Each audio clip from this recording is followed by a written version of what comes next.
Bonjour, je suis Dr Frank Yatta. Merci de nous rejoindre pour le 5e épisode de notre série d'émissions sur le dysfonctionnement érectile.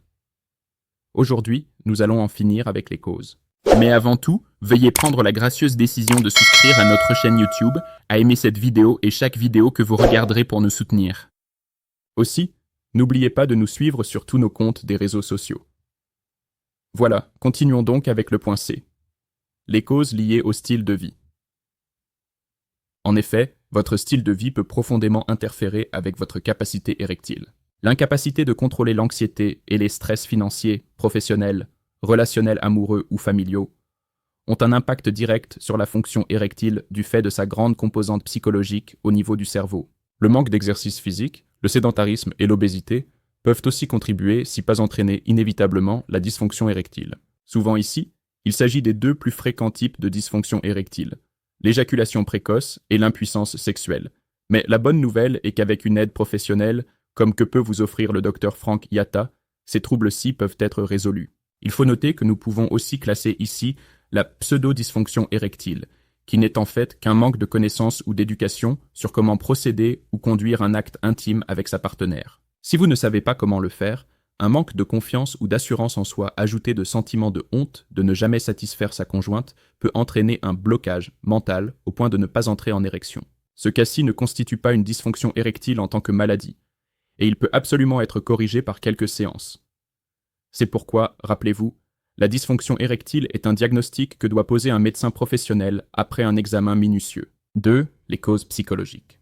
Comme nous l'avions déjà dit plusieurs fois, pour avoir une vie intime épanouie avec madame, il faut que la santé mentale, ou mieux, la santé psychologique, soit au bon fixe. C'est-à-dire que le cerveau ne doit pas être préoccupé par des charges émotionnelles autres que de désirer son épouse. Et même là, cette charge émotionnelle ne doit pas non plus être excédentaire, sinon les éjaculations seront souvent précoces. Nous en parlerons dans la suite. Donc, pour revenir aux causes psychologiques, toute situation de relation personnelle, familiale ou sociale, professionnelle ou autre, qu'elle soit financière, matérielle ou juste émotionnelle, qui préoccupe fortement et de manière prolongée le cerveau, a un immense potentiel d'entraîner une dysfonction érectile. Notez que la chronicité ou la persistance du stress est un facteur très important. Cette dysfonction psychologique peut se manifester sous forme d'éjaculation précoce ou même d'impuissance sexuelle, et elle peut concerner l'homme à tous les âges. Heureusement, à l'absence des pathologies sous-jacentes, cette dysfonction d'origine psychologique est très bien guérissable. Nous citerons donc parmi les causes toute situation de stress et anxiété, y compris l'anxiété de performance sexuelle, dépression, telle que la perte d'intérêt pour la sexualité, troubles intrarelationnels, imperformance sexuelle antérieure, maladies mentales d'autres origines, etc. Il faut noter ici que le manque d'intérêt sexuel ou l'impotence mécanique passager due à une maladie ou un handicap ponctuel ne constitue pas une dysfonction érectile. En d'autres termes, il ne faut pas parler de dysfonction érectile, par exemple, chez une personne qui n'arrive pas à entrer en érection pendant qu'elle est en pleine crise de malaria sous des céphalées et une fièvre, ou un homme éprouvé qui vient de perdre une personne chère, ou encore un malade en période de convalescence, etc. 3. Les causes médicamenteuses et drogues. On comptera ici les médicaments comme les neuroleptiques qu'on donne aux malades mentaux ou aux personnes anxieuses ou déprimées, ou des hommes souffrant de la maladie de Parkinson. On peut aussi compter les antihypertenseurs, ou aussi la prise excessive des inhibiteurs d'enzymes phosphodiestérase type 5 comme le Viagra, etc.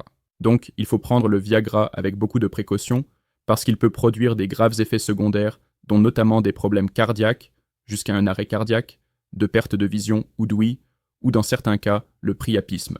Le priapisme est une érection prolongée et douloureuse qui peut durer plus de 4 heures avec des complications graves lésant les tissus du pénis, nécessitant une attention médicale immédiate. 4. Cause mécanique ou traumatique. Toute situation mécanique ou traumatique qui atteint directement les nerfs de la colonne vertébrale par exemple, les vaisseaux ou les organes directement impliqués dans l'érection au point d'entraîner une discontinuité, peut donc entraîner une dysfonction érectile. Concrètement, ça peut être le cas lors d'un accident de circulation, accident professionnel, une chute, une bagarre, etc. 5. Cause du priapisme. Nous avons parlé très peu du priapisme. Rappelons que c'est une érection permanente, douloureuse et anormale, non accompagnée de désir sexuel ou d'excitation. La principale cause du priapisme est la prise de certains médicaments, y compris de la famille de Viagra. Certaines lésions et blessures de la moelle épinière cervicale ont été aussi associées à l'apparition du priapisme.